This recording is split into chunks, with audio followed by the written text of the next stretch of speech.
Hi guys! For today's video ay nandito nga tayo sa Antipolo. So galing tayo ng Masinag at meron tayong pinuntahan doon. Medyo paggabi na ito at magdi-dinner na rin naman. So nagugutom na tayo, sabi ni Daddy Roy. Dumiretso na daw tayo dito sa Antipolo at maghanap tayo ng makakainan. So ito nga at napadpad kami dito sa may Ihaw Kamayan, dito sa may Sumulong Highway. So, syempre, pagpasok namin, chinek agad namin ang menu. So, pagkakita natin, affordable naman yung mga prices. At unang hinanap ni Daddy Roy, ang bulalo. So, hindi naman siya nabigo at meron nga kaming bulalong na order dyan. So, ayan, napaka-affordable na mga prices pala. So, yung sisig nila is nasa 185. Yung bulalo nila, big order na yan, is nasa 550. Tapos yung carbonara naman nila is nasa 199 na paborito ni Kuya Yuri. Tapos umorder din kami ng pinaputok na plapla na sa 285. Nakapalot siya ng foil. Pagkatapos ay i-open tas may ilalagay siya na sauce. Sarap din siya guys. Tapos ayan na nga yung carbonarang in-order ni Kuya Yuri. So, all in all, masarap talaga yung mga food nila. Good for sharing din.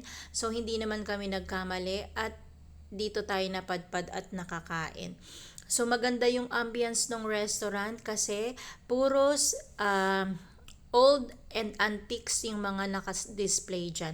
So, meron silang mga electric fan, telephone, ano pa ba? As in lahat, anday cameras, lahat ng klase ng cameras, yung pinakaluma, meron sila. So, sobrang naaliw talaga yung mata namin dyan. Habang kumakain kami, nakatingin kami sa ceiling, sa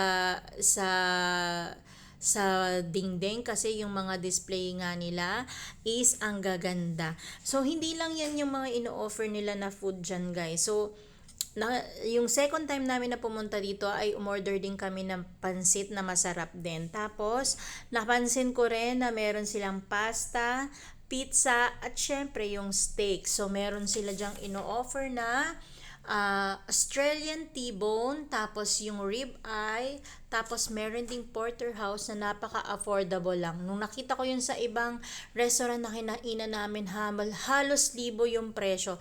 Pero dito, hindi man lang siya umabot ng libo. So, kung gusto nyong itry yan, punta lang kayo dyan sa may Ihaw Kamayan sa may Sumulong Highway. Kung babalikan namin ulit ito dahil itatry naman namin yung ibang food na hindi pa natin natikman. So, ayan lang for today's vlog. Bye-bye guys! See you on my next video. Bye-bye!